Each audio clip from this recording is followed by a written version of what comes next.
Au Congo Brazzaville, ils ont traversé des milliers de personnes. Angola, pareil. Conspiration, on doit arrêter Kimbangu, sinon nous on est foutus. Et si on a déjà des colossautés. Tembe, tant que nous avons croix, na force, ça. Croix et ça, la faux mouvement, na le colamonde, le col de Bukana, sur place. Époque. Bengisi tous les chefs coutumiers. Pourquoi Bongo Azali ligne à chef coutumier. Oui, Azali ligne à chef coutumier. Pourquoi Bongo Azali ligne à chef coutumier. Oui, Azali ligne à chef coutumier. Donc Kokonaya ça n'est pas Papa Simon. Christ est le corps de Dieu. S'il vous plaît Papa Joseph, nazo classé. OK. Tout ça kana classement. Papa Simon Kimba mon Dieu. Le Père Esprit Saint. Le Père qui se loquait les Diangenda Dialunganda. OK. Bango misatu de dispensation bakomi nzambe moso sangi. Nzambe moko. Nzambe moko. Exact. Mais bango nyoso ka baza donc disons baza nzambe moko. Nzambe moko. Père, Fils et Saint-Esprit. Bon. Awa tozana Papa Simon Kimbangu yende elo. OK. Bango ba Elohim. Exact. Siko Jésus oyo linga kokanisa ye na Simon Kimbangu. Azana Elo to Elohim. Azan l'un des Elohim. C'est vrai, c'est mon aleki. Oui, c'est son père. Ah, c'était une maison comme ça. To côté na katanda, na côté une vieille dame, Mundele. Nathalie de l'autre côté, j'ai reconnu le visage de monsieur Sergei, je crois, Babenga de Lavrov, Sergei, le ministre des Affaires étrangères russe, Azalaki Nakati. Je vois deux filles, Yamindele, Bamapasa, Bafandi. Bazo sala mo ba misala. Na bana moko mususu mike, na Mindele mususu un militaire nakati. Oh, na tuni muto me makinga oh, tu ko sala nini oh. Abisanga no zela na ye to mona monsieur Poutine. Oh, monsieur Poutine. Ah bon? Natala boy, chambre ko ne funga bi, je vois monsieur Poutine qui vient. Quand nga machaka wana. Aye penda ko pesa ngamoto. Oh, salut, ça va? Comment ça va bien monsieur le président? To pesa ni mbote. Apesi bien mbote na muto me makinga. Kasi auto la kisaka makambo Ukraine. Mais on attend que c'était noir, je dis bien. C'était pas un blanc. Parce que l'habitude de Michel Tocha, Yesu à la Kamundele. D'abord, Yesu passe à la Kamundele.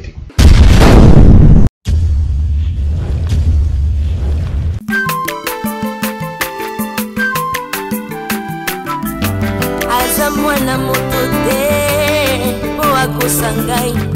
Abongwa ni pete, boa wangata. Zambe ya le Nazarien. Le Nazarien, le Nazarien, le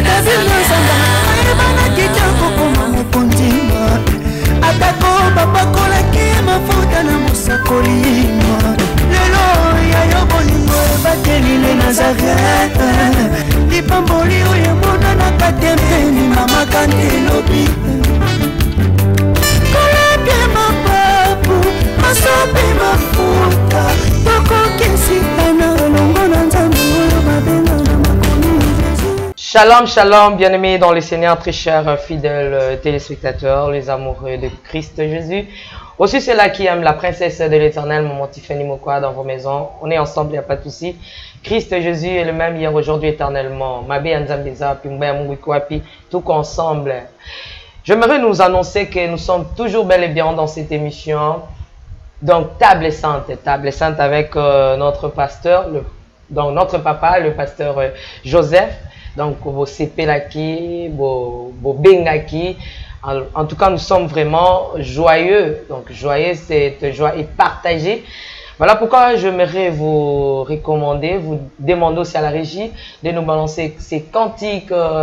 Réjouissons-nous dans le Seigneur, comme dit la parole de Dieu. On se retrouve tout juste après pour dire un bonjour à mon invité spécial du jour. Régie, à vous. Alléluia.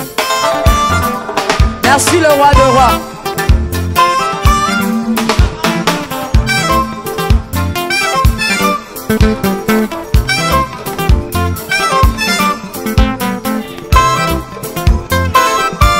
Alléluia.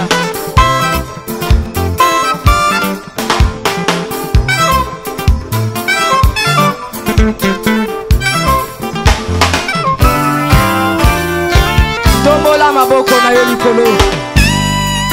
Lakisa maboko na yo.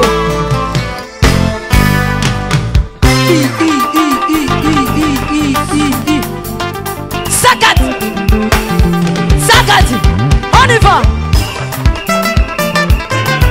Ah.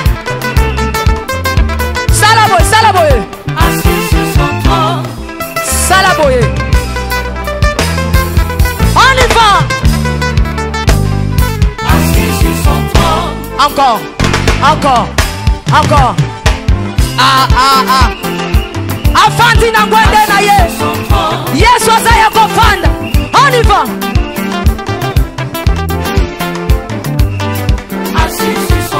Afandi, afandi, afandi, afandi.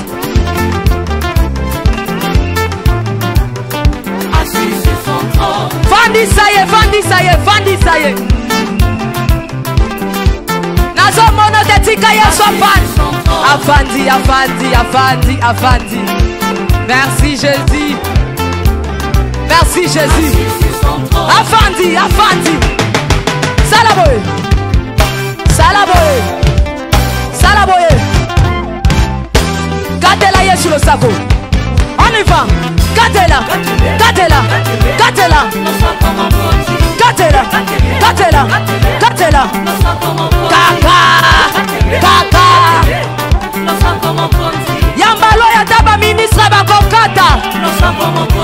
Nazolo bakatela yelo sako. Katela yelo sako. Katela. Katela. Katela. Nazo monote. Nazo monote. Nazo monote. Nazo monote. Salango boye. Dose, dose, dose, dose, dose. Tolobi à tout. Yoka. Merci. Tolobi boye. Yambaloyo. Ataba ministre bakokata. Ataba généraux bakosala nini? Ataba ministre bakosala nini? Ataba président. On y va.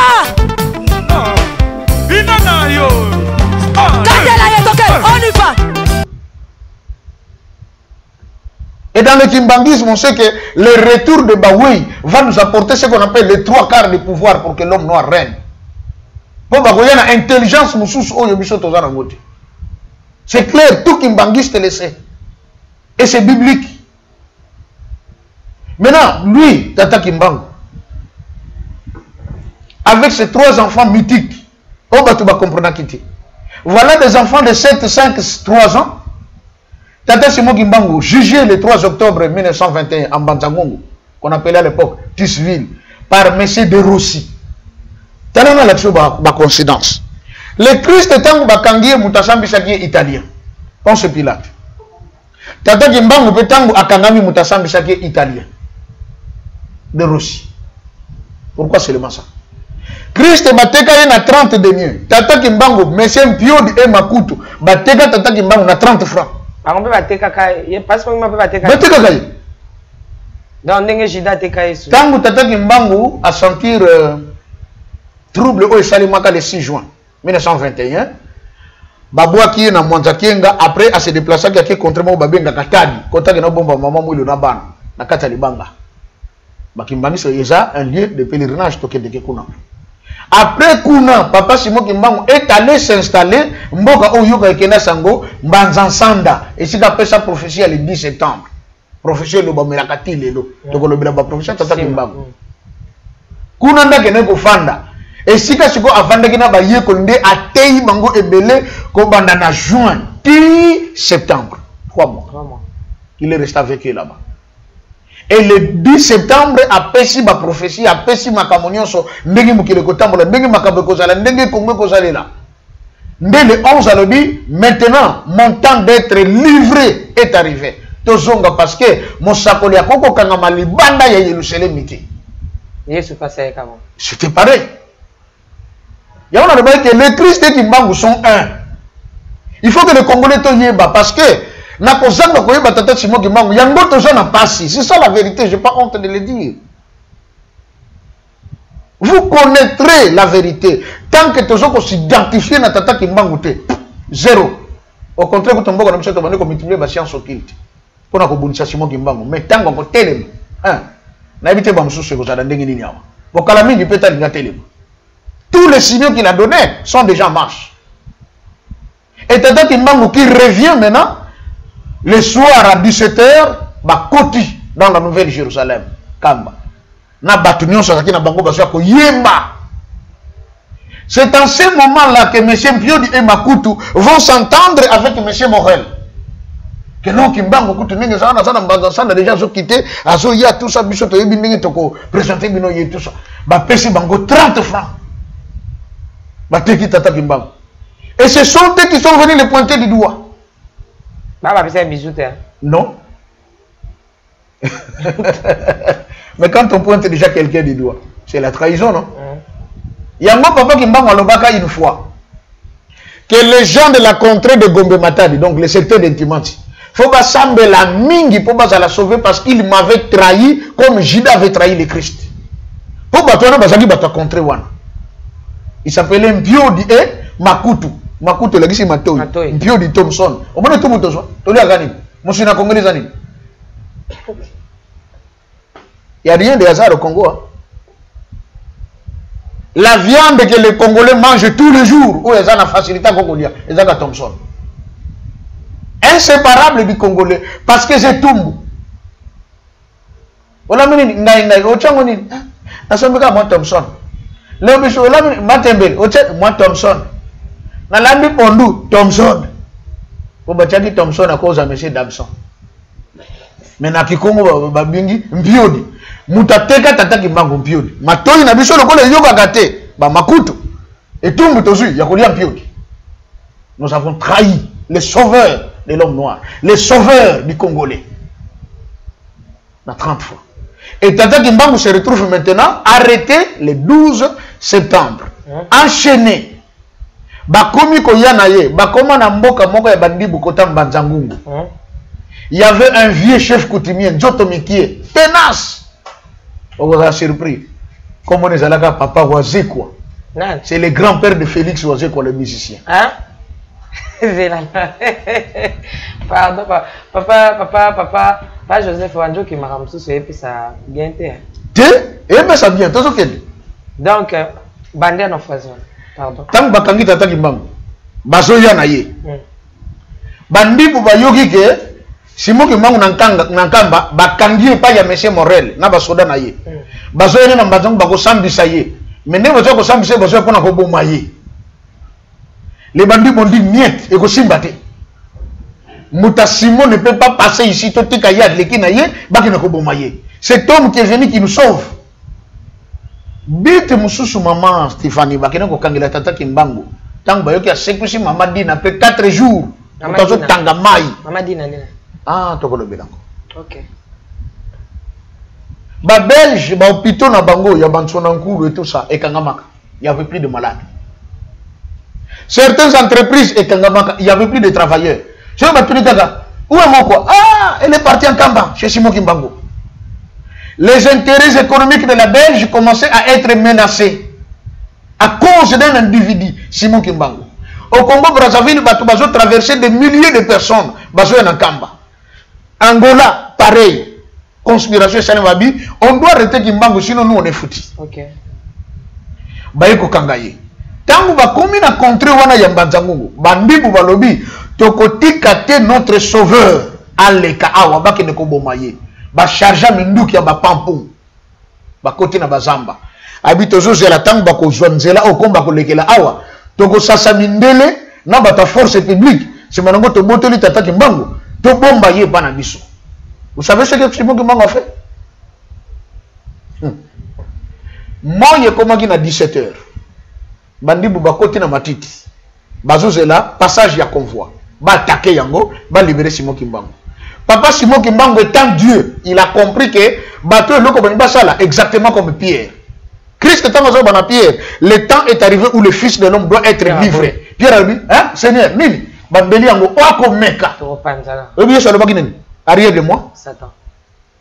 À comprendre que ça sous Pierre était oyo ya bonzambe na tchekat na mutasoloba. Mais maintenant c'est le diable qui parle, qui veut m'empêcher d'accomplir la mission pour laquelle je suis venu au monde, pour sauver l'homme. Pardon. C'est pareil que Papa Kimbango. Bandi Boubazwa qui maintenant position ya Pierre. Au bas bon là quelques militaires il y a force publique que Kimbango a l'écarté. Papa Kimbango a zongi sa moyi et longue na 17h et zonga na midi. Je suis comme Tatel Michamoy. Mais Tata Kimbango l'a fait, elle a demandé au Bakongo là-bas, ils le savent. moi soleil et le monde à 17h et zonga na midi. Ce que bato bakotaki na zamba bakomona moi comme chauffer. Ah matite ça mité moi chauffer. To kota bien na kata zamba kuna. Bakoti bien kuna na kata zamba bazela sikoyo butu e ya bazokama. Mais to comment tu peux mettre na butu? Ndenge ni moi yango moi zonga na midi. Tango bango ba s'enfoncer bakoti na kata bazamba comme moi eza makasi trop, c'est en ce moment que trop ya Simon Kimbangu na Morel baleki. Baye ko sutuka boyo Kimbangu bazali jana mbanza ngongo. Mais ya sali biso makambo susu ndenge nini? Hein? Donc yé mutateli misaki moyo po biso to zoyete. Qu'est-ce qu'on a fait? Bayeti mbanza ngongo. Papa Simon Kimbangu basali silaka ye croix. Babaka ye ne kulusu. Alobi boye. Yesu nde abaka makine kulusu. Pona masoma moki. Ngana ye pona ko bikisa moto moyindo. Peuple Congo. Et sika na ngeza ne kulusu te. Tembe tam bazoke ne ko zo croix wana na force ba kitisa. Croix et ça la faux mouvement ba na lokola mondele lokolo bukana sur place. Ba comprendre que Kimbangu comme il ne fait pas la croix, ça ne vaut plus la peine. Belge abukani, faut besoin que c'est Belgique qui nous soit besoin. Croix ba chango de côté. Monsieur Wazekwa qui était un des chefs coutumiers de l'époque. Babengisi tous les chefs coutumiers. Mukwa Bongo. Azali lignée à chef coutumier. Oui, Azali lignée à chef coutumier. Donc Kokonaye, ça n'est pas Papa Simon Kimbangu. Kokonaye, c'est l'homme qui avait dit non à la trahison de Simon Kimbangu. Mais Papa Wazekwa hollandais, ceux qui Azolanda, mais c'est un homme béni Wazekwa. Mais ceux qui ont bon temps réagi. Non, Eza Bongo, il est en Kamba, à côté de Tina Kilongo. Durant son séjour en Kamba, je l'ai vu. Ayaka Pekab. Oui. Mais Batimusu Ayaka Kamba ya obata. Non, Wazekwa Ayaki na Kamba salina émission, non de konabiso Joe Makozo. Et les kaka. Mais Mukwa Bongo a bien que Koko na ye a telemelaka bande koné o baringa ki batrahi Simon Kimbangu. Il le sait. OK. Koko Wazekwa lobi mundele. Nda afana ko signer mukanda oyo bokomi pona Simon Kimbangu. Tangela ngai na yeba makamuli ni bokomi. Soki makambo bokomi kuna eza pona koteka mbuta Simon naki na koyoka pasi na kosine te. Ba forcer vieux Wazekwa lobi d'abord afana kokoma wana fo bosukolanga makolo. Vieux na zaka tenace. Ba sukule makolo, mindele ba sukule makolo. Asimbikane na maboko. Aibotanga langa makambo wana. Oh non, abi soki boko tanga tena kosine te. Il était l'unique qui n'a pas signé. Et puis à son ganaï. La finalité avait bon, comme il a signé, Bamsou va signer, c'est la loi de la majorité, donc Tokangika Kimbangu. Vous savez pourquoi Bavie Wana et Kalaba Signaka, Bateka Simon Kimbangu? Quand Kimbangu est venu, Bangangakisi, Boule Kofi, Bandoki, mal à l'aise. Tata Simon Kimbangu, Akanga Bandoki, n'a marché, Moko Babenga Kuna, Kimiala. Ils sont non loin de la cité de Kamba. Un marché où les sorciers venaient, les sorciers du monde entier. C'était un marché mondial. Mindele, ba chinois, ba japonais, tout ça, ba yaga na zando wana. Tata Kimbangu ake pour la première fois na butu na zando na bango, avertir bango. Makambo bozo sala, eza malamu te boutique. Bit ya zando wana c'était le diable qui avait instauré ça. Et zalaki pona ko combattre l'œuvre de Simon Kimbangu. Alors bi boutique makambo bozo sala, ba yokite. Boutique ba yokite troisième tour, Tata Kimbangu bi bon, c'est qu'on a zo sambousa bango. Aïe na boutou, papa qui se loquait l'enfant, autozolo bakemwa na mazaka mwana te. Parce que c'était lui-même Simon Kimbangu. Mais il s'est fait le père, autobenga Dieu le père, c'est qui se loquait le Louquet, le Charles, le Daniel. Mais regarde comment il nous a troublés. Il était dans les affaires, il était dans la politique, il était dans ces Zokanzamba Vanda na Congo. Et toi yebiti. Et papa qui se loquait qui dit papa, na kokene na yo. Bakoma na kimia la wana. Tata Simon Kimbangu va bloquer tous les sorciers. Aussi bien que le Kolamoto, Ozolia Mosoni. Papa Simon Kimbangu va bloquer tous les sorciers. Oui. Papa Simon Kimbangu, selon vous, Dieu. Le Père Esprit Saint. Le Père. Ok. Le Père. Esprit Saint. Esprit Saint. De qui sont sortis Dieu, le Père, le Fils et le Saint-Esprit. Bon. Papa qui sur lequel papa Diangena, papa Diangana, Bananaye. Bananaye. Oh Jésus. Zoga déjà gaillé moko. Papa Joseph Paul nous okembamba. On a une question de moi bateau. Nga makamso zoloba so ok nga na zana na makambo lobaki. OK. Ko nazo akandi malembe. Merci. Dieu ndengo zolingo ko kanisa Kimbangu na Nzambe. Dieu 3 enfants. Mais Jésus Yemo papa tata na te yemo papa ne. Jean premier Jean Alobina Biso, Dieu a tant aimé le monde, il a donné son fils unique. Dieu a son fils unique. Ok. Ce qui papa Simon Kimbangu, selon vous et Dieu, il devait avoir un fils unique à qui je mis ma confiance même lorsque le baptême de Jésus, le ciel a parlé, il est seulement mon fils unique. Ndeni papa Simon Kimbangu Nzambi a commis na bana 3 mon bimba papa Simon Kimbangu 3. Merci. Abota hein. Merci. Na robaki ke bana on a babota maté parce que maman mou la tikala ko sala na zemiti. Mais elle a qui yemoko Simon Kimbangu divisé. Ou yemoko Simon Kimbangu multiplié. Parce que Genèse 1, au commencement, Dieu créa les cieux et la terre. Ok? La terre était informe et vide. On dit le toyiboy, le chaos. Et l'esprit de Dieu se mouvait sur les eaux. Ok? L'esprit de Dieu. C'est lui Kimbangu, l'esprit de Dieu, qui était sur les eaux. C'est cet esprit incréé qui a créé tout. C'est cet esprit qui est la lumière. Cette lumière qui a apporté l'existence. C'est cet esprit-là.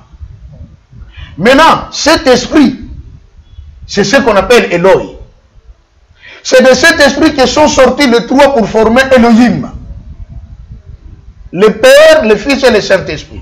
Autre monde qui veut que la coco na biso Abraham, Abayam, Balé, Bameli ensemble, Basolodi, Bakiti na Sodome et Gomorre, Basali Makambo Bakoko Sal. On nous dit bonne question, que Dieu n'a qu'un seul fils, oui, parce qu'il y a Dieu le Père, le Fils et le Saint-Esprit. On ne dit pas Dieu, le Père le Fils, le second Fils, le troisième Fils. Non, Dieu le Père, le Fils et le Saint-Esprit. Il n'y a qu'un Fils, et il y a un Saint-Esprit, il y a un Père. Mais Bango Misat, Soko Sangisi Bango, Baboti être Moko, qu'on appelle Eloi, le Père Esprit Saint. Son nom, Kimbangu. Je n'ai pas honte ni peur de le dire. C'est ça la réalité, c'est ça la vérité. Docteur Moko en parole au Bango. Ah, quand il y a docteur en parole, il y a qu'autant la lettre qui tue. Maintenant, quand il y a un mozindo, Nzamba sala biso grâce à Dieu, biso wana. Ah, mais ma biso même tina ma patato kota na likolo, ah, ne kotala na miso na. Mais un prophète, il soit abandonné, c'est ma révélation. C'est ce que je dis. Même si c'est un prophète, il venait na comme c'est prophète. Comme ça, il camboche que quand il mozindo ya bon Nzambe. Ngana nito ko discuter sur la lettre T. Mettons les genoux. Tout bon de là. Que Nzambe ce que c'est pire c'est. Aya ko sa biso même ma biso na likolo comme il l'avait fait. To que ne kotala. Voilà Kimi débat. Na Kimi, regardez Maman Tiffany. J'ai dit que Dieu a été très mal compris sur la terre. Savez-vous que Enoch quand dans la Bible c'est la Kinzam. Azo matalikolo azo kitanase. Azo utalikolo matilikolo. Maintes reprises. N'a pas que le Eli a tokoloba. Oh non, le prophète Eli. Est-ce que Eli était un prophète? Bon Nzambe c'est compliqué. Comment si le mot Christ s'est retrouvé avec Moïse et Eli et s'entretenant des choses qui concernent le royaume de Dieu? Maintenant, l'hypothèse, c'est que Bango voit et lobby, celui-ci est mon fils. Qui parlait? La divinité a des secrets. Nzamba yakada mokili, avant de ne pas comme une moutou. Maintenant, je se rends compte que les Nzambé. Il se simplifie tellement. Tu ne peux pas croire. Il y a un 30e degré au tia Jésus. Pardon, s'il vous plaît, papa Joseph. Ok, mbanga zana kuna yoso ok, comme na bando ki baolia mais Jésus-Christ est le corps de Dieu. S'il vous plaît, Papa Joseph, nous avons classé. Ok. Tout ça, qu'on a classement. Papa, c'est moi qui m'a Dieu. Le Père Esprit Saint. Le Père qui se loquait les Diangenda, Dialunganda. Ok. Bango Misatu, dispensation. Bako mi Nzambe Moko 5. Nzambe Moko. Nzambe Moko. Exact. Mais Bango Nyosuka Bazar, donc disons Bazar Nzambe Moko. Nzambe Moko. Père, Fils et Saint-Esprit. Bon. Ah, Tozana. Papa Simon Kimbangu yende Elo. Ok. Bango ba Elohim. Exact. Siko Jésus oyo linga kokanisa ye na Simon Kimbangu. Azana Elo to Elohim. Azan l'un des Elohim. C'est pas Simon Kimbangu aleki. Oui, c'est son père. Ah, Ah oui, parce que mon papa Joseph me met en mabe.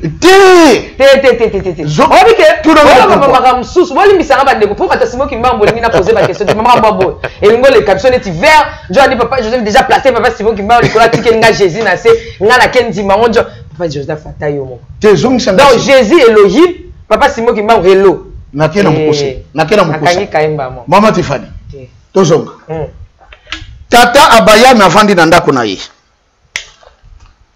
Débé yelengi. Batu bazo le kaliboso na ye baza misato. Mais il y a un langage na ye. Mon Seigneur, je t'en prie, ne passe pas par la maison de ton serviteur. Viens. Que je te lave les pieds. Que je te donne du pain. Après avoir fortifié ton cœur, tu pourras continuer ton chemin. Baye bagomisato. Balobite que moko yage mi balé batika likomba protocole. Bagomisato baye bakoti na tante Abraham. Baye kovanda. Abraham abimi Eliezer patron. Wapi mama Sara azakuna. Noki bobo mwana mpate. Mwana ngombe. Tumba ye bien ndenge na lingaka wana. Boka na kofina ba crème, bo sala déjà mapa et tout ça. Apprêter tout. Ba présenter table comme ça. Dieu le Père, le Fils et le Saint-Esprit et Abraham ensemble va vendre 4 personnes en train de manger. Na molimo te na nzoto. Ba lait, ba meli, ba crème, ba meli, lait, ba sepeli.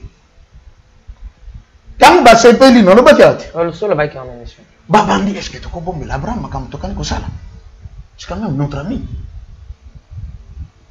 Abraham donc je sais pas besoin de belanine. Oh non Abraham, en réalité tu comprends le teli comme to yeli. To yeko détruire Sodome na Gomorrhe. Mais qui était là-bas? Les neveux d'Abraham. Lot. Lorsque les deux sont partis, l'un d'eux est resté avec Abraham. L'un des Elohim. C'est clair, non? C'est la Bible. L'un des Elohim est resté avec Abraham. Et cet Elohim qui était resté avec Abraham, c'est le Christ. Aïe pour dévoiler mon Jean chapitre 8. Bonjour le Kokobeta na mabanga. Pour le Makambonga na Susal. Bonjour le Kosala na mabe. Mais votre père Abraham ne l'a pas fait. D'ailleurs Mokono Monakinga esengwe tonda kaye. Babi quoi? Bon, moi, je na ba démon. Moi, non, yo fils du charpentier. Il y a quelque chose qui ne va pas dans sa tête. Et mais c'est comme ça que certains aussi disent, ce pasteur Joseph là, c'est un fou, c'est un psychopathe, il y a quelque chose qui ne va pas dans sa tête. Et c'est comme ça, Makamanzambe tchaka trouble. Abi Abraham était dans la joie, à Monanga. To solo là. Na pesa ye elaka. Siko bino bozuli ngakobeta nga mabanga. Mais tout le monde dit, ah ok, tant que les deux autres bakiti na Sodome et Gomorrhe, c'est l'un des Elohim. Le grand problème, au niveau de l'église de réveil, on nous a dit ceci. Le même qui est Père, c'est le même qui est Fils, c'est le même qui est Saint-Esprit, il s'appelle Jésus-Christ. Mais papa, si papa Simon Kimbango, Azaïlo, ah, tout ça n'a pas l'Elohim. Il nous dit dans Acte 4, 12. Ok. Il n'y a des salis en aucun autre, si ce n'est que le nom de Jésus. Tu n'as pas pourquoi. Mais quand on a posé la question, pourquoi on pose ma question? On a posé.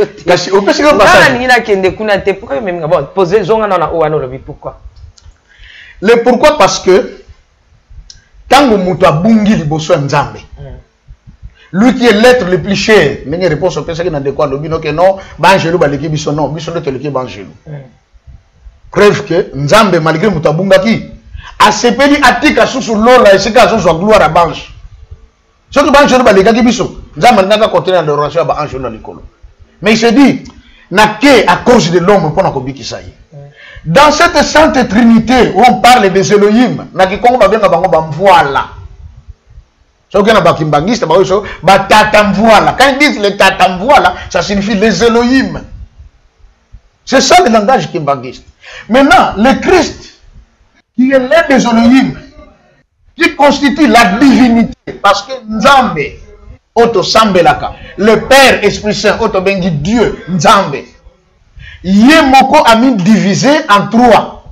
A Salipe Muntu Azala, 3 personnes en 1. Maman Moko, vous êtes 3 en une seule personne. Quand vous êtes maman Tiffany, ah bonjour maman Tiffany. Mais en réalité, vous êtes 3. Il y a une maman Tiffany physique qui constitue comme le fils de Dieu, le corps qui devait souffrir. Il y a une maman Tiffany esprit. Oh, il y a quoi ta action tant que tu l'as. On l'a dit au bando l'autre d'autre. Posons-nous la question, comment tu l'autre d'autre en Afrique? Avant-hier, la nuit de l'avant-hier, j'étais avec le président Poutine dans d'autres. Tous ceux sur la zone, telle famille naïe. Président Poutine. Oui, laisse-moi le dire, parce que l'objet parce que ma caméra se focus. Il m'a dit ceci. Quelqu'un venu m'appeler.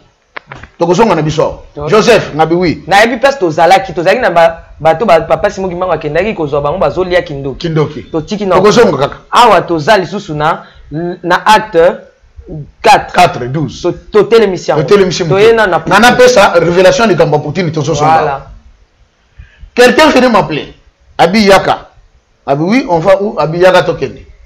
Toke kota côté moko na kuti bandako moni soki ndako mboke zaki na guerre. Bandako bukani chiko quelques maisons qui restent au monde à moi c'est batu bafandaka. C'était une maison comme ça.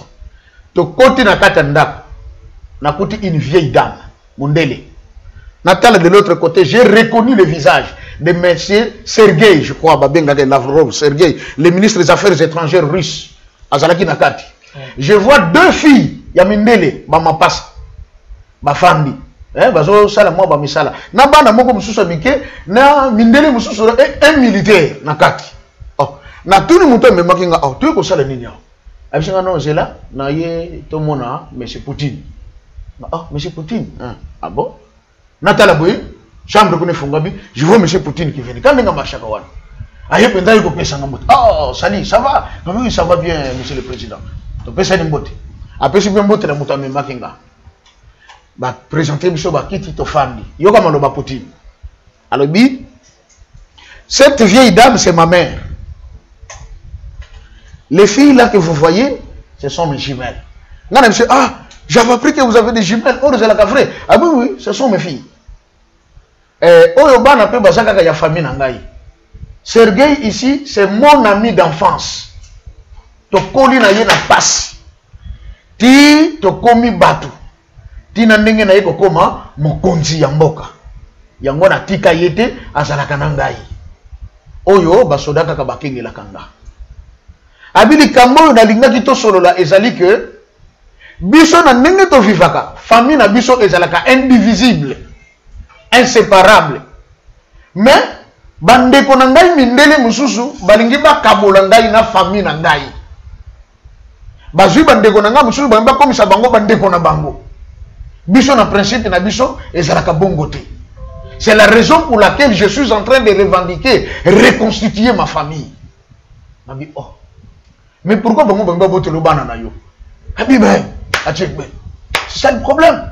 On veut me ravir mes membres de famille. Je dis non, advienne que pourra à la télémie. Tant que télémie bano kene l'homme qui m'a vendu na bisinga oyoki. Soka zo revendiquer ezapa na famille na ye. Claire. Dieu il est sans frontières. Tant on a l'amour de ce comité, vision, il y a le banni. Je me posais mille questions. Ça veut dire quoi? Comme nous avons un mouvement, je n'étais vraiment pas dans les infos. On a dit non, information. France 24, la télé. Non, il y a conflit entre la Russie et l'Ukraine et tout ça, et parce que, bon, communauté internationale, je l'ai l'Ukraine est contre l'Union européenne, et pour voir que la force, il y a autant, eh bien, donc des familles, on va dire Kaboulaye, Yangoy. Dieu n'a pas de limite.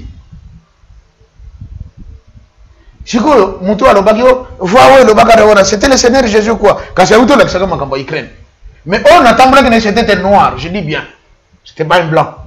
Parce que l'habitude, la mission de Yesu à la Mundele. D'abord, Yesu passe à la Mundele. Oh. Ah, bon, Malissous. Pas Joseph. Je suis Tozongi Awa. Tozongi Awa, Tolobela. On a passé un message pour l'Obi Tango de Kambeko Salema. Baye, de moins. L'envoyé de Simon Kimbangu avait dit ça. Je suis Poutine a télémi. Parce qu'on n'a pas la famille. Pas comprendre. Mission n'a pas compris. Moi, on a monté à Kena Massessi. Voilà, Tozongi Awa. Tozongi Awa. Tata Kimbangu est Eloi. De lui sont sortis le Père, le Fils et le Saint-Esprit, comme l'homme quand on l'a créé. L'homme a été créé corps, âme, esprit. Le corps de l'homme, c'est ça le corps de Dieu qu'on appelle le Christ. Ce corps qui devrait souffrir pour le péché de l'humanité. Ce qui combo ya Yesu zali koreyo ba kombo nyonso. C'est bien dit. Aussi Dieu l'a souverainement élevé, qu'il lui a donné.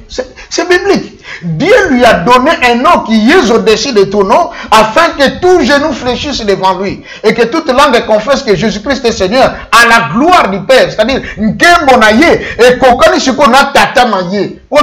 à cause il y a devoir, il y a dimaki. Dans ce qu'on dit, acte 4. Oui, le Christ a dimaki et l'oko ya mutuya. C'est-à-dire, dans la Sainte Trinité, c'est lui qui a accepté quelque chose de très grand. Le Christ, il dit, moi je m'en vais. Nakufa pona batu. Asala lisumuté. Azo mwasi ya mutute. Ayibate. Mama tonga ya pamba kaka wa tonga ya muke. So baba chuba ngo mutu. To uto ko mona wana réseaux sociaux. Hein? Ministre de la santé ya Thaïlande. Bona tonga ya Covid abandi. Batu ko chuba tonga te mwasi ya bandi ko bonde la tonga. Nana Yesu batu che ba sete. Oso mona ba sete wana. E uto ko zana mbata kuluso wana. Moko sete kenkamba. Makabeze nkamba c'était kinkamba Pape Jean-Paul de Ayaka Awa azwa eliko akena mbata kulusu ayepona kosomba ba c'était o bachaka collège ne kulusu donc papa Simon Kimba on a Jésus baïba ni très bien exactement tout et puis maintes reprises ils étaient ensemble mambolo ba ngorto ke nkamba na kena tala awande papa Simon Kimba bana solo nakolo Yesu awa sus baba na kutana awa bana solo batongi bisika wana on a construit pour laisser des empreintes pour l'obi tembe zanate d'abord 500 mindele na ba mwingi toujours sangisa mindena ba indute parce que bato l'église de noir ba présenter bango que Yesu zalaka mundele. Le Christ n'a jamais été blanc. Aujourd'hui, il y a même des vidéos. Un pasteur américain qui prêche, il dit it's time now to restitute the truth. Christ was black. Jésus était noir.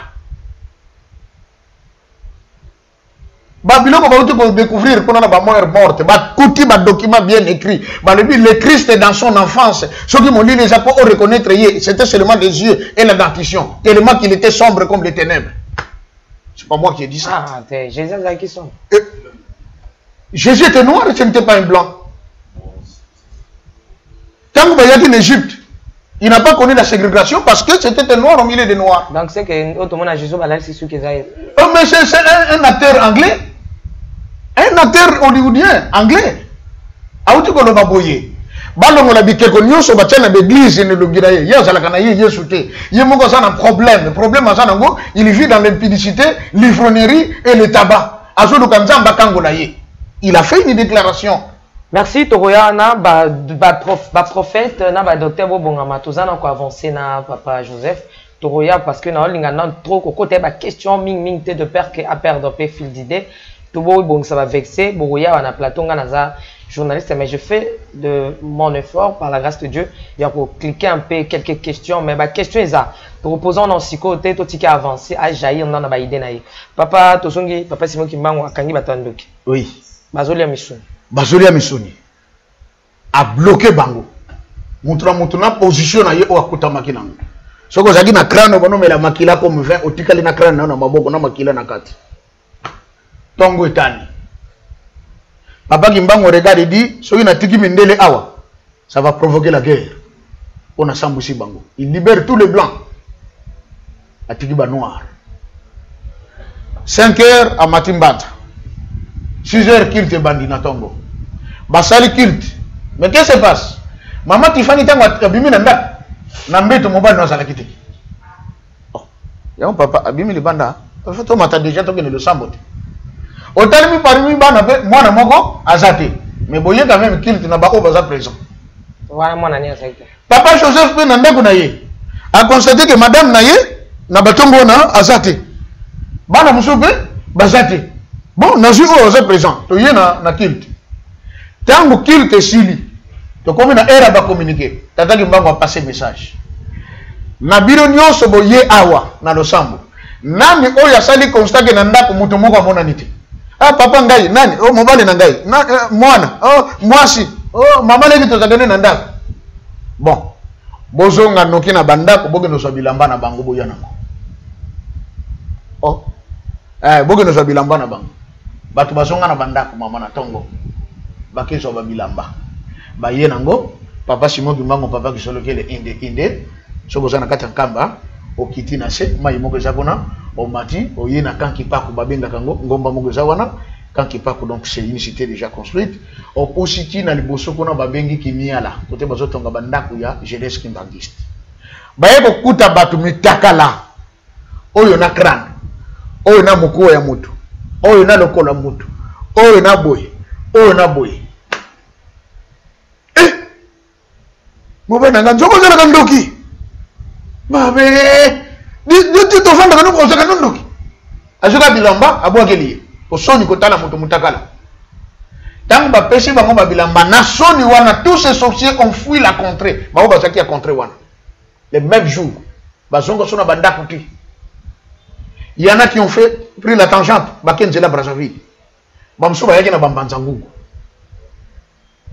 Il y en a d'autres qui se pavané Baketina Bangola, Bakima. Et on appelle ça les manœuvres de Kimiala, Tilelo et Yeban. Maintenant, c'était un signe. Parce que Dieu ne fait rien pour rien. À cela et là qu'on a avertir Batunio se Mabeya Mokili que viendra un jour, il va mettre à nu toute personne. Tout qui m'angiste laissé, Babenga Gango Kimiala 2. Tata Keba. Asala niyo sozo sala kimia la DPSO ya. Do bakimbagi se wae bagi oyo sala kindogi sala na yo. Jour bako sambu sho na kata nkambawa. Tona kinchacha ka bisiko fanda. Mama Stéphane. Simba eloko na so bisani. Li boso tozo kendeza na jour moko likambana tango ko Salem. Ba jeep ebele ko tika na balabala. Ba jeep ko tika na balabala kono na ngwa kimi. Ça va, papa Tozo Kende, oui. Et pas toujours papa Simon Kimbango. Ok. A comico avancé na parce que on a comico temps là côté Mgasco. Ba miracle, ba bloco comment. Mais là Tozo ngi na Mbanzangungu. Ok. On a bana. Bana. Papa Simon jugé condamné à mort. Sangona eketi na parlement belge. Et yebana que na communauté internationale. Il y a eu des sénateurs et des députés anglais qui ont dit non. On ne peut pas amener cet homme à une condamnation à mort alors qu'à Salande Moussala ya Nzambe, comme on a appris. Du moment où il n'a tué personne, il n'a violé aucune femme, à saluer comme côté. Pourquoi la condamnation à mort? Le roi de Belge doit revoir sa décision. Influence est autant de partout. Ainsi, le roi de Belge va écrire Albert Ier. Il dit, bon, écoutez, au lieu qu'il soit condamné à mort, qu'il fasse la prison à perpétuité. Prison à vie. C'est comme la région Abi, ceux qui te tiennent en prison en Congo central, Batone va vendre Yakaka. Et Simbate. Kinshasa, ils ont aussi katé. Bandundu, ils ont pembeni. Ye, fake na Katanga. Or, bazoye bate. Katanga, o bazo tinda ye. Ils ont bangote bato bazo tinda ye. Mami tindi ye moko. Je vais vous faire voir ça le pourquoi. On prend Tata Simon Kimbangu, Babi qui doit aller faire la prison au Katanga. Na Kalabano Bengango, Elisabethville. Pourquoi? Ba Congolais ba yeba histoire. Tozaki na ba Jadoville, tozaki na ba Elisabethville, tozaki na ba Tisseville. Elisabethville parce que Katanga est une portion de terre sous le protectorat ou le contrôle de la reine Elisabeth d'Angleterre. Er baye ko yukanana le roi de Belge, ne reine Elisabeth a dit ko cédé Mambeli wana et comme il parti à Congo et puis il a reculé na à Zambie. C'est ça l'histoire. Voilà pourquoi cette terre on appelait ça Elisabethville. Ça appartenait à la reine Elisabeth. Ne bazoti na tata kimbango ngene ko la prison kuna na Katanga. Mais il y a une chose maman Tiffany. Les avions existants à ce moment-là. Lorsqu'on avait arrêté notre papa Lumumba, c'était le même jour, il y a un avion, Katanga. Mikolo Landa qui wana baki ko bomaye. Mais Tata Simon Kimbangu, au lieu de un avion à de direct Katanga, non, on le place sur un bateau. Et avant Azwa bateau, à Mbanzangungu, il y a un train. À Mbanzangungu, Kinshasa. Na Kinshasa, il y a un bateau. Accueilli par Bandundu, ainsi de suite. Qu'est-ce qui se passe? Papa Simon, dans le train, machiniste, a démarré le train, a tiré le moteur en marche. Mais, à côté de sa vitesse, le train est très okendete. A Tindika Boye, très okendete. A Salaboye, très okendete. Ba Belge, ba Ebi, oh. Mais comment il est très okendete? Et qui était le machiniste? Un Sénégalais. Ba pas Sénégalais. Yo le kolo sa mutu mwindu. Vous savez complicité non de gono africain, au boy comme maï. A dit non chef. nazo sala nyonso na ko sala mais train ezo démarrer te na ko comprendre te belge mo ka koti tuku kraka train et boy oh baye batala moteur bazongi tuku kraka rien belge zongi pas Kimbango mais tu dois aller faire la prison, on ne veut plus te condamner à mort. Maintenant tu dois partir. Comment le train ne démarre pas? On ne peut pas partir. Hein? Allez, laisse le train partir. Yoga réponse à Tata Kimbango. Na kolongwa awate soki na moni mwasi na ngai mwilu na bana na ngai te. Po na sana makambo na koyebisa bango. Okay. Makambo bandia wa. Abina zana makambo na koyebisa bango tanke ba ye awate ngamo ina kende ezate. Maman train est démarré, train wana zana ba photo nango. Les Belges ont revu la situation. On envoie une délégation aller chercher Maman Mouilou et Papa d'Alungana qui n'avait que 5 ans et Papa d'Anguinda qui n'avait que 3 ans parce que Papa Kisolokel était sur place en Badzangou, arrêté avec son père le même jour, il y a le 12 septembre. Moi, j'ai 7 ans. Bassambi, ça y est, na cour militaire, comme s'il avait commis un crime contre les militaires. Toi Kisolokel, est-ce que tu sais distinguer la mort du sommeil parce que ton père il paraît que c'est Jabawi mais que ça va te balala qui va pongi non et ça pongité et ça qui peut pas oui na ibi ko distinguer entre mon koufi na muto alali pongi bakangi mwana na iki Solokeli et papa d'Angien papa Simon Kimbangu est resté là Mbazangungu tina arrivé ya maman Mouilou avec les 2 autres enfants herba commis alors bon nana solana moi si na ngai na bana awate to se déplacer di bosokona. Et si que bakenda ko solo là, soko za na Mbazangu. O mati oké na likolo kuna côté babenga ka ville. So comme na ville, les stations tout ça, o kiti, o bando kende po o kitangomba o banda ko tika siko Mbazangu. Station moko ya mobile ezalaka wana. Soko pousse-moi liboso à droite, vous allez voir 3 baobas, 3 je dis bien, 3 nzete à baobas. Mais si que papa Kimbango ko solo na bana ne bango misato na mosi na. Après ma solo na bango baobas wana bota. Depuis 1921, il est là. Là où il s'est entretenu avec ses enfants. Qu'est-ce qu'il va dire? Papa qui se loquait. Oui. Il va quand qui a libéré parce qu'il faut sur le nabana. Il dit ceci. Qui se loquait. Yona koko na yoki nzembo. Donc la maman a beaucoup qui papa Simon. Bino bozo que na la prison na boma. Likambo boko que na la prison kuna. Boke ne ko kanganzela. Oyo mindele bazo yiba milimo ya bakoko na biso a comme makango epana bango boka nganzela milimo na ile kali susuti mishanga ko kanga ba milimo wana bakopesa ngona mutu est-ce que ngana zaka pablo no kanga milimo balegati na kanga ondenge poto sala on a chassé des mots oh non de Jésus des mots mais pourtant to bengana ka bango tous les jours mais to so bonga kate est-ce que vraiment bakende ça aussi c'est une question. Yo na koko na yo kinzembo na boma bokanga nzela milima bakoko ele kale sosote pourtant bazo kende kuna pamba mindele vous savez quoi il y a des secrets qu'on ne dit pas. Nos ancêtres quand ils étaient vendus il y avait 2 types de ventes. Il y avait une vente physique visible et une vente invisible. La vente visible on noteka ba koko boye esclave ba tekiye ba cheba chaîne vente monsieur bono za la milimo mindele ba bazo coopérer milimo ya bato. Soki bake milimo wana kuna na poto babongoli bango batu bakompeza mindele. J'ai un frère marin akena kokuta bato na tala mato eleka mitu na bazola bilai. C'est sonté basimba ka ba gratte-ciel na poto.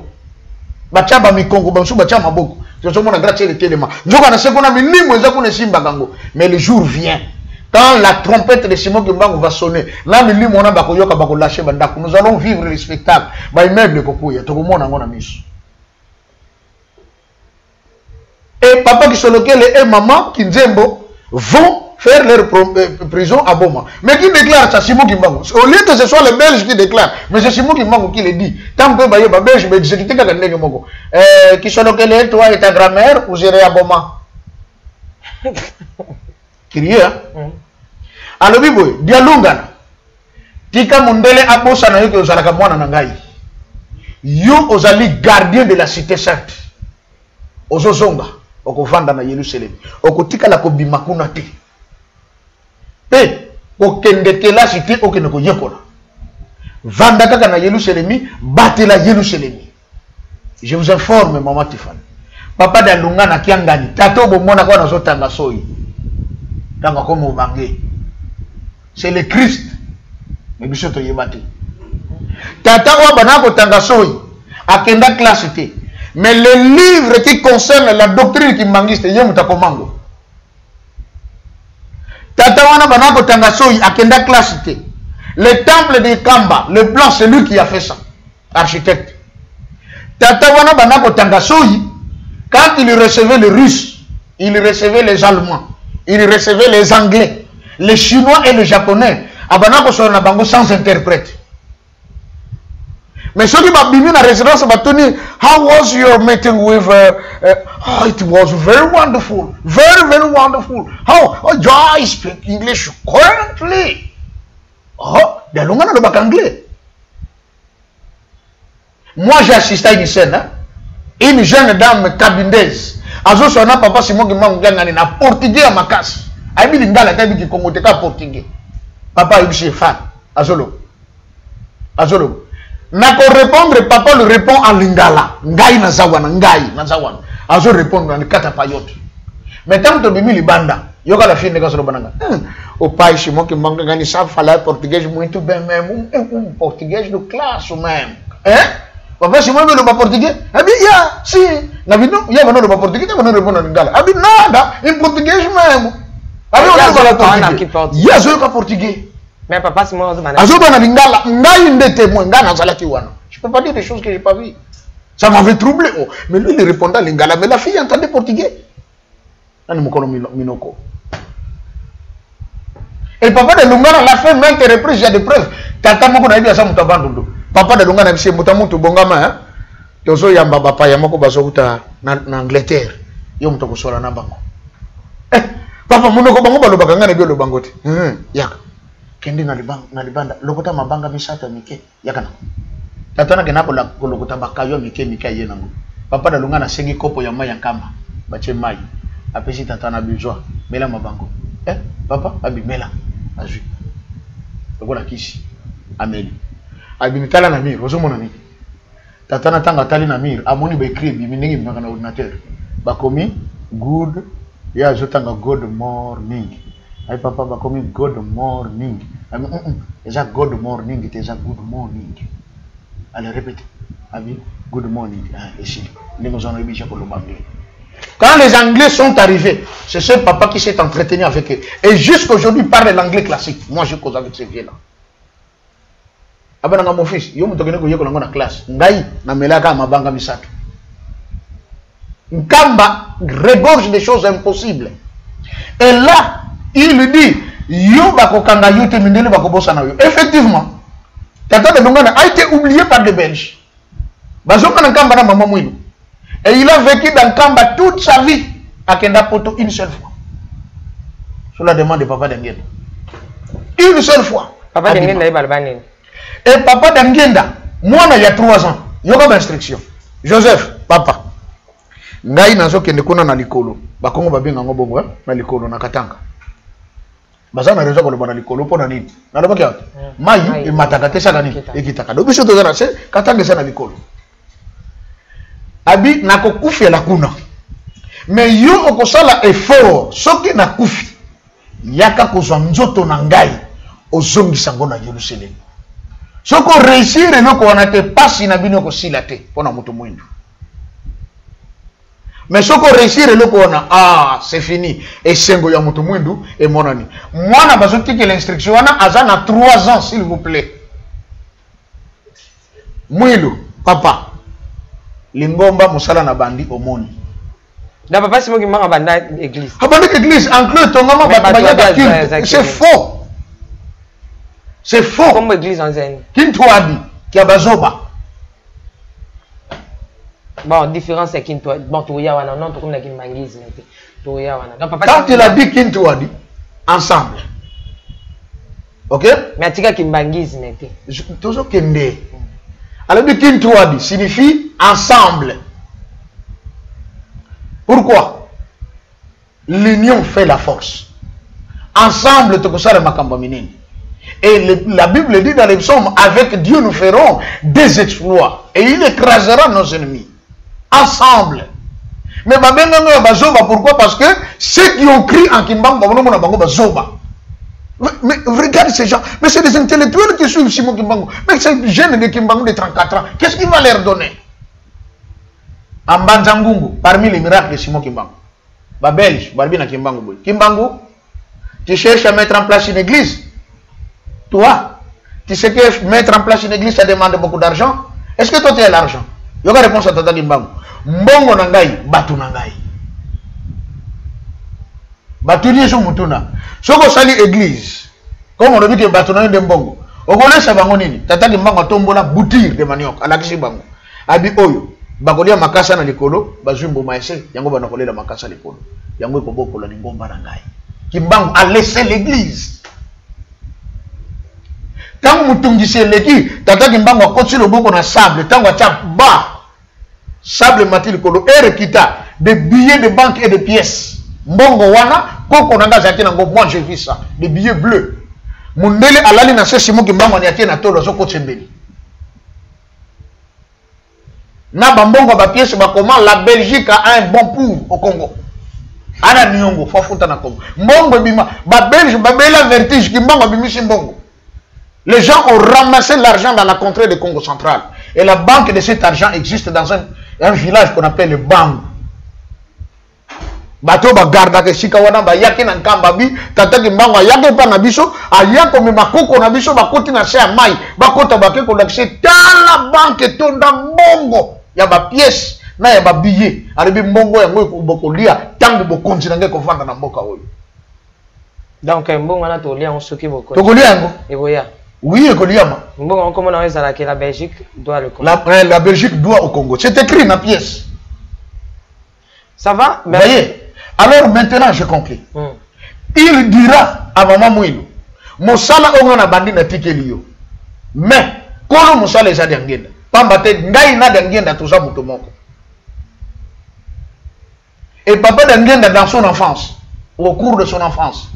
Quand papa Kimbangu provenait de quelque part ailleurs, n'est-ce que papa yé bana bazol gang, papa yé Jalisili. Tata qui se regarde son aïe ayambi papa de Simon Kimbangu. Ça passait bien. Amemi yépé, kitishi. Papa de Longa n'a pas yé ayambi papa. Amemi à kitishi. Papa d'angenda son ayambi Tata Kimbangu touche le vide. Le néant. So ka tshembe le lobo kwa elekani. Elekani. Papa oni ngashi ko nakoka kuyamba yote. Abi mutu yemo ka biyamba kati.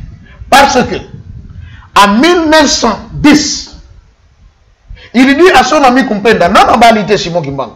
Abi Joseph Kumpenda. Au monde na zabwe na kobota mo lisusu na 1918. On a contrôlé Mindele bien. Nengo sabo yoko bota mo lisusu. O bota mo ndingini. Nicodème ko na Yesu. Abina ko bota malisusu. On a contrôlé Mindele bien. Papa d'Angenda auto finga, auto beta mabanga, c'était Simon Kimbangu. Papa d'Angenda. Papa d'Angenda, c'est Simon Kimbangu. Et moi aussi je l'ignorais. Moi je l'insultais. Nana kuta monse na ngazota la rateliki. Papa d'Angenda shoba. Boringena boma mokilo yo. Bad Kimbangisi balali papa. Comme ça na tombe contre ma femme. C'est quoi là, c'est de la femme des choses que tu es en train de suivre. Il y a quelque chose mokili ya zanan. C'est quoi qu'on pense à télé, télé, yo moko mto somba. Alors, c'est interdiction formelle, mais mais ce que je crains, c'est ce qui m'arrive. L'homme qui met à Paris comme ça, que je vis se multiplier, c'était Papa d'Angenda. Simon Kimbangu ali puta. Soka ningi sinzoto babi, mais Simon Kimbangu tiangani na bakos. Mais comment je me bats misato babi, on nyon so mona kezanga, ngai kaka. Nazala wuta ne bande yambo mukile zala, nga nazala. Papa d'Angenda est Dieu, le Saint-Esprit. Nzambe. Donc, tu vois que les mabanga, abimisi njembo l'église Kimbangis. Bobo atela kinga mabanga o, sikatokota la nani elombe, bata mokili batelengani, bata mayele basuki ye, bata mangomba batelengani, et tumbu ya Nzambe. Tala Congo tonda mangomba, ils ont bonga tendenge nini. C'est un pays où les gens prient beaucoup, c'est au Congo. Mais pourquoi tu as bonga? Parce qu'il y a un problème. On n'a pas compris Dieu. Dieu est venu vivre au Congo, mais tu as évité. Et jusqu'aujourd'hui, il est avec nous. Mais tu as fait. Et là, quand on est grave. Et bien que blasphème avec le Saint-Esprit, ça ne colle pas. Oui, blasphème contre le Saint-Esprit, ça ne colle pas. Ce qui n'a pas que Simon qui manque n'est pas le Saint-Esprit, n'a pas le Babylone qu'on a waté. Ce serait des bêtises. Mais que c'est plus l'apôtre Paul a dit, si nous cherchons à plaire aux hommes, nous ne sommes plus serviteurs de Dieu. Allez dire que parce que je vis. Je vis. Tata Dengue dans Nzambe. C'est lui Simon Kimbangu. Et c'est lui Simon Kimbangu Kiangani. C'est la même personne. Il n'y a même pas d'incarnation. Mais pourquoi papa qui se lequel a Zoyamba, papa Simon, il a bazama meke et comment on mis entre tous les baquets, on a se contredire parce que se contredire entre bango misa tu bango ne soit zara mais oh yo alubi ke koki komi ambate po zara yo zara yo mutako komi ambate mais bango mi bali bango ne surtout bi baza banzambe mais je dis ceci.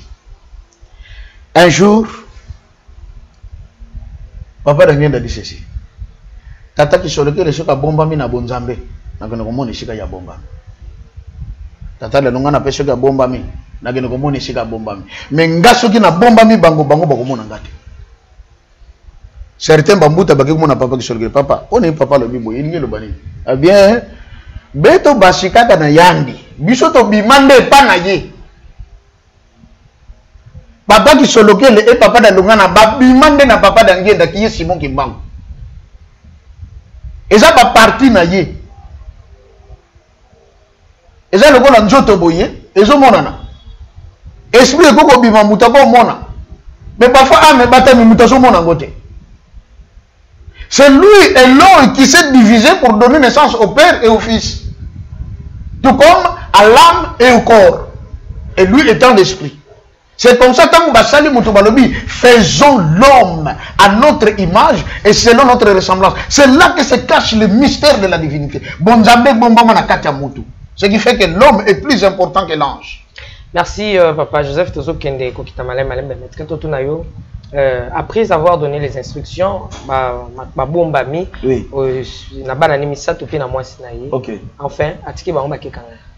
ici, bon. Makamuna boyeba yangona boko sali la simanangai.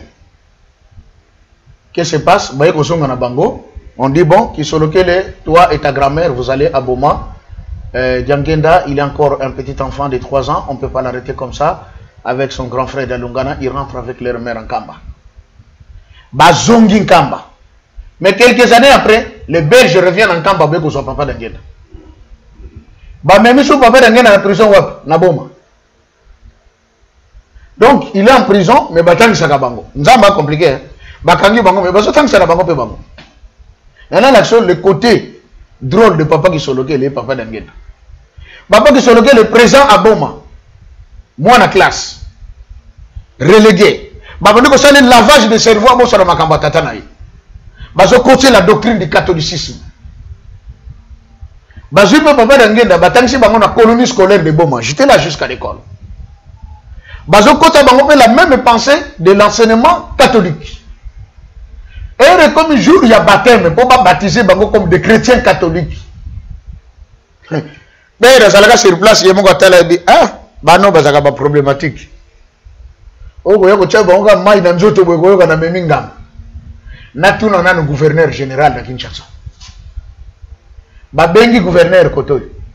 Que non, les 2 enfants de Simon Kimbangu doivent être baptisés. Qu'est-ce que vous dites? Ah, attention. Bon, j'ai la langue tout en Belgique. Message qui est en Belgique. Roi, Awabana Simon Kimbangu, il fallait pas baptême, Bazami Balé. Il s'agit de Charles qui sont locaux et de Joseph Diangenda. Donc, tous au aval, tous au bandengenin. Ah! Simon Kimbangu avec ses œuvres, l'anabana, on ne sait pas ce qui va nous arriver. Attendez qu'on demande au pape. Message est quitté Belgique et qu'il y a un Vatican, batou ni pape. Oui, réponse à pape. La bouteille pleine n'a plus besoin d'être remplie. Mon langue aussi baton d'ici na maï. Et sur natina te bachango soumaï. Ils n'ont pas été baptisés. Si nous bazooka, bah nous besoin d'engeni. Papa qui se logere balambele nzongo madeso batia bajeko, bajeko, sœur religieuse, abomi bajeko bakati kati bajeko batie na kati. Qui se logere soka lia kokufa. Alia premier plat lobi, je suis pas rassasié, est-ce qu'on peut encore ajouter? Ba bien, attends juillet. Tata qui se logere la lia pendant madeso. Alali, tongo tani yeyo na uniforme mazoka ni classe. Se logere, ça va? Oui, ça va. Tu vas à l'école? Oui. Ma sœur, mais les recours que tu avais préparés, j'avais bien mis les jeko. Mais il n'est pas décidé. Je n'existais pas les jeko. Non, j'avais bien mis. Attendez. Papa Samboa, moi, tant qu'on a demandé son bois, sur lequel il vivre. Ah! Bon, donc on me met dans un bangando. Beta bal kona. Au bois kabal, à qui on a bangando, bazoye, baliaï. Comme ça, les solos moi aussi. Baké beta bal, na père supérieur. Pour abeti bal et quoi, n'a qu'à ta maille, côté bangando, bazo. Sur lequel mon père, va prendre le ballon. Wouah! Dîner la maille. Ah bien, c'est fini. Ça en est fait. Bangando bazui. Tata qui se loque la côte de maille. Et si les a bangando, avec nos ballons, ngando y a tché mon Congo. Se loque la matinée kolangando. Ngando même y pam qui place ballon et ça. Azu ballon. Ngando y na etangu ngando zo yene na boro e kotika qui se loque. Sango na bekipe no sobakim. Et rabima zo yena balavi, c'est pas possible. Donc na bangando bazo que la moi no. Na te comme on a place mon papa qui sologe na papa d'angenda baba na ko kende ko sola na tata na bango tata kimbangu azana prison na katanga maye na boma ba vandi na bana bazo solola mama bazo tambo na kola fleuve na vélo j'ai appris ça boma na bateau bele buta awa bana ko lutila awa na vélo tambo na kola mai mais qui sologe et d'angenda marcher à vélo ni kola fleuve baketi na mo il wana babenga on soki sacra. Comment on compliquer la chose du sacrament, ce du sacrament, c'est là qu'ils s'est rencontrés. Et quand papa Simon est arrêté, où je dis que papa Daniel va rejoindre son frère après, papa de Lugana est resté en Kamba. Tu as beaucoup présenté. La parole de son père s'est accomplie. À Kenda classe c'était, mais il savait lire et écrire. Et papa de Simon Kimbango est pris, m'a mis na train. Tant ba komi na madimba. Baba non sala. So ba komi ne shirabi. Tala mutazo trouble bino yeyo. Boya ko beta ye. Wana ba belge. Ale batu ba yeba ko beta Simon Kimbangu. Na madimba ba beta tata Simon Kimbangu mort. Bilamba nyonso nzoto et pasuki. Maintenant ba non reprocher nani. Mais bazar qui c'est le moins instigé par des blancs. Bazo kosa bango que non biso toza na besoin to tchabino dans de bonnes conditions mais mutazo trouble bino ye à cause de makambo na ye biso moto bon cela bino vie exact. OK. On nzoka bazo yima biso pour kotonga Belgique. Maman il y a de l'histoire hein. Bakoko na so bakata bango maboko siko mona. Kwa ko gisi nombre ya kilo ya bakauchute. Des hommes et des femmes hein, au bakata maboko na Congo par des Belges. Plus de 10 millions de personnes tuées pour construire la Belgique. Et tant que tata Simon Kimbangu, il y a un vieux qui était cuisinier, il y a administrateur à Zakana Madimba, il y a belge. Mawa Sadia bi mutamoto nini benza ya Sadia mabi baba na ko sale kaka boye. Akena ndako nake ko zwa liputa na bubu.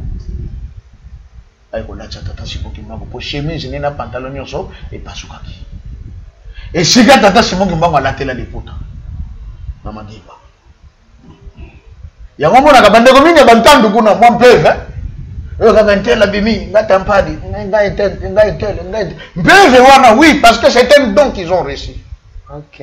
Malheureusement maintenant le diable aussi qu'est-ce qu'il fait ayebake awe loko moko bien ye ayepa ye ayeko tcha ya contrefaçon ba betenge makamuto ezaka na ba contre wana falsification bonzambe ezaka na contre wana. Tout le monde dit papa au début dit papa d'Angenda met à Paris papa qui sur lequel papa d'Alungan barobi nanga makambo toyoka na suka comme ko soto programme c'est moi Simon Kimbangu oh et comme je Simon Kimbangu ngana bima na kamba na meto no ngana ko lala ko c'est quoi ça c'est des bêtises.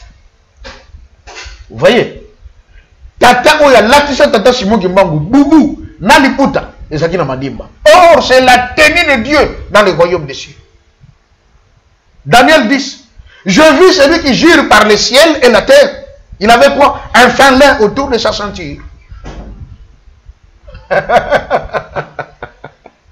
elamba ya nzambe liputa wana na lola yango alataka tina mokili balatiseli yango na madimba comme elembo na mokili da mutalati nzambe mutalati nzambe mais nzambe na likolo alata ya yeye batongela bongo nkolo Yesu balatiaka te na ba Joseph d'Arimathée. Est-ce que vous savez que maman Marie de Magdala azalaka membre de soutien makasi nkolo Yesu? Le Christ ne travaillait pas, il mangeait, il buvait. C'est écrit dans la Bible, non? Lui-même l'a dit. Le Fils de l'homme est venu mangeant et buvant. Vous avez dit qu'il a un démon. Mais Jean est venu. Il ne mangeait pas, il ne buvait pas. Lui se nourrissait de sauterelles et de miel. Mais vous n'avez pas cru en lui. Controverse. Moni. Marie de Magdala, ils ont soutenu le Christ. Donc, comme Elembo, Yakotala, Ndengen Zamba Latakana Bokontina, Ndengazali. Et il reste avec jusqu'aujourd'hui. Qui n'a pas tombe na Yazali wana, bagena go changer babubu wana, na liputana. Aboma, tanga bima na prison to kolobila ba miracle kimbangu mikolozo ya, atika babubu wana misato na makuta. Au moment où il était en prison Katanga, mais il s'est retrouvé encore en prison à Boma dans les années 40. Controverse, hein? Quand la même personne est en prison, on a ça sur la prison contre. Bah mais mié aux directions Kinshasa. Tant que comme na Kinshasa, bah il y a une prison ya Ndolo. Tata Kimbangu. OK. Na kati ya prison ya Ndolo, son témoin papa Camille Ekouchou. Camille Ekouchou. C'est papa témoin na lobby tant que tu allais qui na Simoni na prison. Tu comme on a 23h 0h. Au moins na mission ba diko pela lokola moto. Moto mse ba bimi na makolo. Ale amati likolo. Ale bina Camille mwana na ngai. Na ketala bana na ngai à travers mokili mobimba. Ko banga na yote. Moto moko ko ya ko sala contrôle azate na ko ya ko zonga ko banga to yoki. Abinenga bimi moto na makolo tina mission ko stoka. Abimi. Prison hermétiquement fermée mais kimbango abimi akenaye. Si tu commis quelqu'un à 4 heures pour azongi, ba chaîne nyo et la tienne nzoto avant dina ba chaîne nayi. Garde tango ko yana tongo tango zo funga na prison ko talabo kimbangu na kati na ba chaîne nayi. Kamila lo ngai na mone na mutu tango ke popo to zala tanga biso mi bale na kata selili wana. Et ce vieux là était aux côtés de papa d'Angenda toute sa vie. C'est ce vieux qui a vu le jour que le président Mobutu a fongoli cage à Lyon, hein? Asarango nanko abengisi papa bokele yale na le cardinal de Tchao na papa d'Angenda bavandi na ndako bazo solola chez Mobutu là-bas na Ngaliema pardon Malula tant bazo solola or kuno ye aliberaki cage ya Lyon fongola ki yangopo alingali la kisaba vie ona mibale ke bino bolo baganga na kanga mana d'Angenda boye bakayete mama Lyon abima na cage. Direction à Lyon, Nanda Kokone Sika Bango Bavani. Porte à côté, ils ont fermé. Maréchal a dit, mon cardinal, les lions arrivent. Faites quelque chose. Abi, ça c'est la mort. Moussa Mataka Likolo Bakit. Bazo le Kawat Bakoki, mais la lion a Zoya. Et le lion là était affamé depuis Tongo à Liakité. Azoya côté Bango Baza. Et Koussou Kandegin. Mais vous savez ce qui s'est passé? Malo la Bambi. Bokele ya la bandi mutako bimazate muso matiri sheli kola bakiti Mobutu azota la kaka papa d'Angenda se lève azoya à la rencontre du lion wana yete mutaboko la gaye azarga lion na yete yebete mutalesa le poto le bageno lion wana ayebaka solo papa d'Angenda mais tango papa d'Angenda bimi azoya na rencontre à lion atali be papa d'Angenda alobane so bango mo balobi monoko alobaka bango bayebi yangote. Et dans le bureau, on Lyon a quitté Malboko na se abandonné Ngisake. Papa D'Angenda comme abandonné bercer Lyon. A bercer abandonné solo na ye a solo lui sili et ra silicial a telemi a bengiye ba zongi na Lyon ti na cage. Papa D'Angenda zongi Lyon na kata cage a kangi. Aye ko zonga tali Mobutu abi monsieur le président, on ne tente pas Dieu. La Musia cardinal Malula et Bokelia. On ne tente pas Dieu. Le président Mobutu savait que D'Angenda n'est pas un homme. Il le savait. Non, même à ta vision, lorsqu'à que papa Albert Djangé s'est proclamé Dieu. C'est total même à ta. Na kotali sayo comment Mobutu savait. Total na Nias Lisola na Nias na Safira. Oui. Tant baye papa ya Pierre pas Dieu. Il va te casser papa Djangé na lobby qui so Pierre pas Zanzam. Oui, merci, mais je vais vous dire ceci. Donc comme on est ici quand il y a bakondi à Congo. Vous voyez comment Mobutu a comme président. Merci beaucoup. Tozo kita malembe pour na lelo tozana na papa Simon Kimba a commis na Kinshasa. A commis na Kinshasa. Na kata prison ya Ndolo. Voilà. Parce que tant qu'on commis na prison Ndolo, ba belge bango moka be ba carburant we ko longwa wati bakatanga périple mulayi boy. To sila na kaka na muto awa. To sila nende ngini. Ba keyi na chani metal. Bakisa lisa tonon. Maman Tiffany, on coupe ta mon amusé. Tonon. Tala épaisseur. Ya ton. Basali tonon. Ba zui tata ki manga. Na ba chaîne na ye. Ba ye na ye. Ba zui tonon wana. Ba fungoli. Wana Kinshasa. Ah wana Kinshasa. Na chani metal.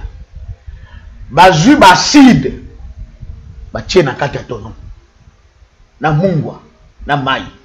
Bazui tata Simon Kimbangu bakotisi ye na kati. Bazui mufinuku batie likolo ba lobby na ba juster. Bo soudé yango hermétiquement ata trou moko ezalate parce que dans la magie, il arrive que ceux qui mutamoni lumière alibanda za na capacité à kobima na lumière. On a soudé hermétiquement les tonneaux. Allez, ba remorquer yango qui na fleuve. Ba bois qui Kimbangu na fleuve. Tonon. Bite babwaka ki balobi. Tonon n'est pas que comme on a l'otendele. Na isika ba tourbillon. Les Belges qui étaient chez nous n'étaient pas des saints. Des grands magiciens. Ba yebaki que la porte d'entrée ba sirène ba tumisaka Kinshasa ba bimilaka na l'otendele. Est-ce que vous bien? Non magiciens, non sorciers d'ici. Tous nos magiciens, ça va pratique occulte. Bah, il dit que la grande force est d'une chasse de la canne de Maman Tiffany, le connaît ce son dans le supermarché avant Tchana Monoko Bondel. Avant Olia Bondel, avant Olata Bondel. Mais là, vous savez où t'as un fleuve, où est-on dans le supermarché na biso. Et où t'as Dubaï était, et où t'as Chine était. Fleuve. Bah, biso qui a commis wana, comme ça centre ya l'esprit. Ce qui tourne comme une tourbillon et kokita. Alors les esprits, comme lui aussi c'est un esprit, bah esprit qu'on récupère. Ce sera fini pour lui. Sango, naba militaire, bazo que nous landaka, ndenge tourne so tchola na mai. Nzela bazo que nous landa. Bazo que nous landa. Tango comme na lutendele, na tourbillon wana, tourne bado bado. Abia, bazuye. Merci papa Joseph pour aller l'autre téléminano tourbillon mais donc ton quotidien na kata tourbillon to sukala no na pour aller lo na éviter le mot de la fin na yo et cause ani parce que tous yo baton ibele nana le bobo Maman Tiffany nazana sengo mingi parce que au CPLA qui tous ensemble te la makambo. C'est vrai que ça trouble, c'est ça la vérité. Quand on a dit que Simon Kimbangu a le Père Esprit Saint, na katine bimi nzambe tata moi na pe moli mon centre auto bengi ba Elohim, ça va troubler quiconque. C'est vrai, il y en a qui vont encore dire, mais pasteur a été aventurier. Alors tu maintenant aïe quand on nous construit pas wana. Mais les derniers jours. Tata na biso lo bakaboy. Sala nyonso ko sana mokili mais ntompa ezali. Obi ntompa. Ntompa mpuku na zamba. Soka toboli monoko na ye. Et c'est qu'il y a Vandaka, parce qu'il y a Vandaka na sama belé. Mazaraka très sage. Akena koto bola monoko moko na suka kuna. Alors dit ce que na côté de koto mayo ko côté langa. Nazana na issue de secours. Ce que na côté koto nyoka ko côté langai. Nazana issue de secours. Issue de secours wana ngomba benga kantopa. Biso tout na mokili toza na ntumpa. Moto nyonso na mokili. Parce que comme ko bota maizalaka kufa pesa. Or, mukolo mutu abota maka aye corps, âme, esprit. Mais mukolo akufaka c'est l'âme qui sort.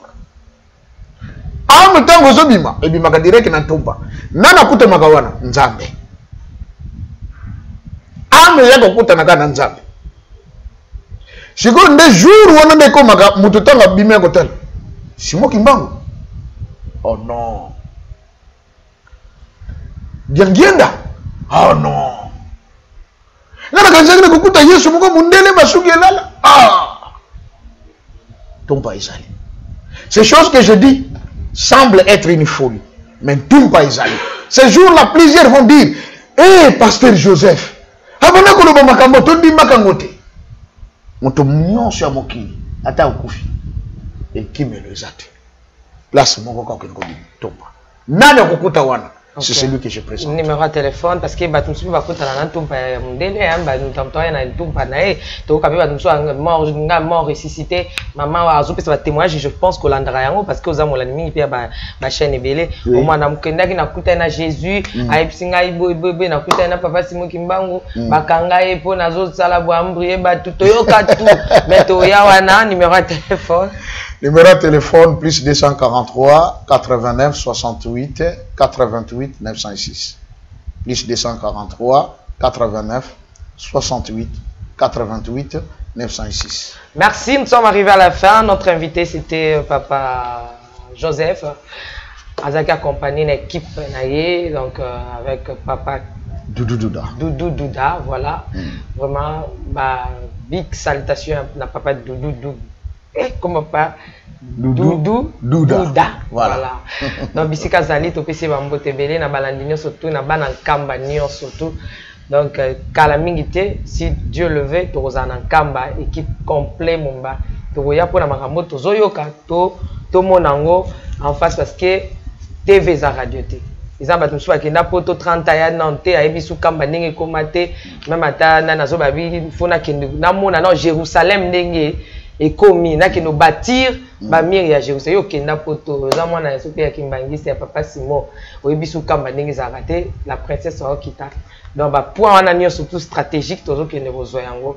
Merci beaucoup tolobi pe na bande kono so benga to pisimo merci ma n'oubliez pas tout au début de l'émission na ba ke bande ko beli ba bengi biso pour que ba on peut ba réagir entre autres tozana papa otokoyamba bientôt si Dieu le veut papa Vita. Donc, selon lui, Albert Guimé a aligné ya maman pas vita. Voilà, maman qui pas vita. Alors, Bible, papa Joseph Fallo, c'est correct.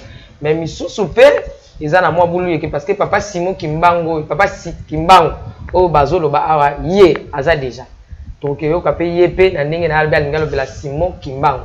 Tobo ya tolo bela monte, tobo ya la surprise, voilà, tout le bien on a mis sur papa Joseph pour maman tu fais un bisou sur papa moro non bisou to za chaîne toi chaîne à papa Joseph T toi chaîne to ya babatu nion surtout pour toi ba vérité parce que ba ko le bisou to mususu ya gaza na papa Simon na kati ya prison to yoka bango nion surtout nani azoloba solo donc boye ba solo ne kangola c'est ça papa Joseph ne solo et kangola bino so pe bango pe ba ko ba to pe ça maloba et kangola mais quant à nous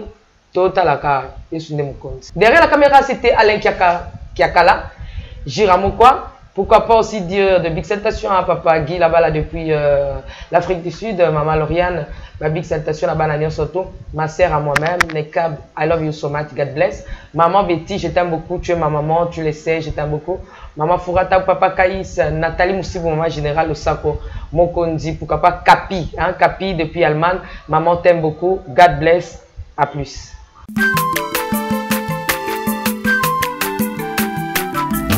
Aza mwana moto te po akosa ngai abongwani pete po awangata Nzambe ya le Nazarien le Nazarien le Nazarien le Nazarien bana kitoko koma mokondima atako babakolaki mafuta na mosakolima lelo ya yobolingo ebateli le Nazareth lipamboli oyo monana katempeni mama kantelobi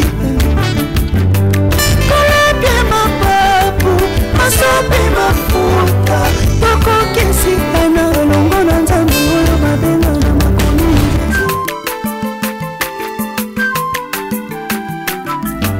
aza mwana moto te po akosa ngai abongwani pete